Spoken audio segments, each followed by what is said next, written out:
An unrepentant Ratko Mladic, the bullish Bosnian Serb general whose forces ranged shells and snipers' bullets on Sarajevo and carried out the worst massacre in Europe since World War II, was convicted Wednesday of genocide and other crimes and sentenced to spend the rest of his life behind bars.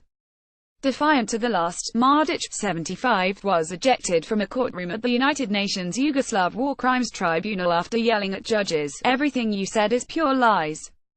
Shame on you." He watched on TV from another room as presiding judge Alphonse Ori pronounced him guilty of 10 counts that also included war crimes and crimes against humanity.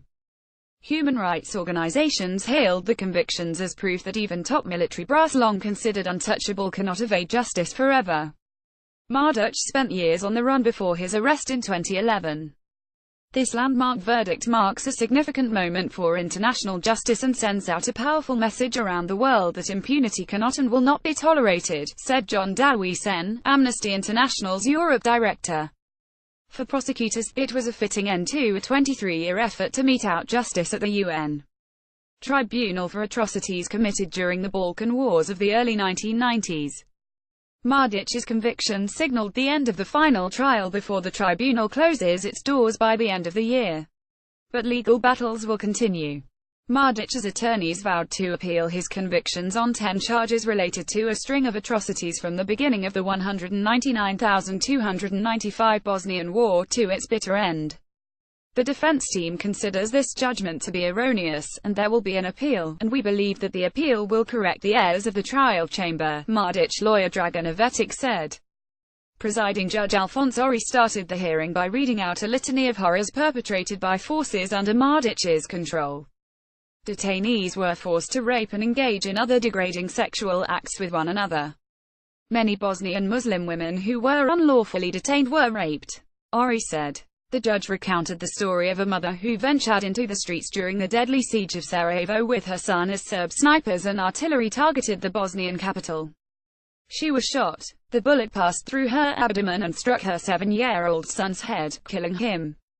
In Srebrenica, the war reached its bloody climax as Bosnian Serb forces overran what was supposed to be a UN protected safe haven. After busing away women and children, Serb forces systematically murdered some 8,000 Muslim males. Many of these men and boys were cursed, insulted, threatened, forced to sing Serb songs and beaten while awaiting their execution, Ori said. Amilem Mladic looked relaxed as the hearing started, greeting lawyers, crossing himself and giving a thumbs up to photographers in court. But midway through the hearing, Mladic's lawyer, Dragan Avetic, asked for a delay because the general was suffering from high blood pressure. The judge refused. Mladic started yelling and was tossed out of court.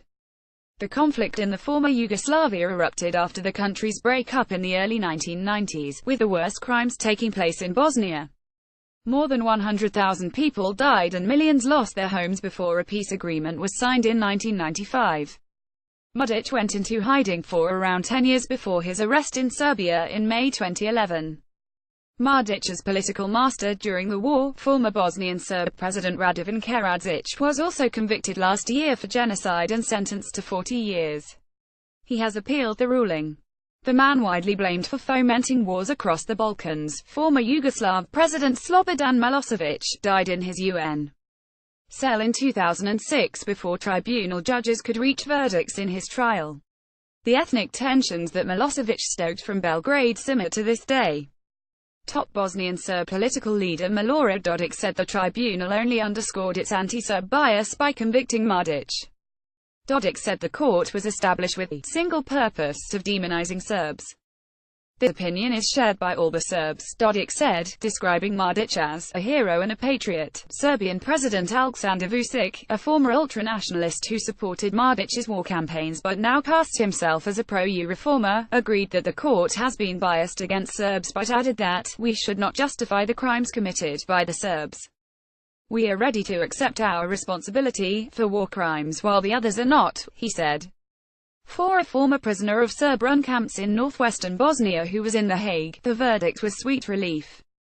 Fikret Alik became a symbol of the horrors in Bosnia after his skeletal frame was photographed by Time magazine behind barbed wire in 1992 in a Bosnian Serb camp. "Justice has won," he said, "and the war criminal has been convicted."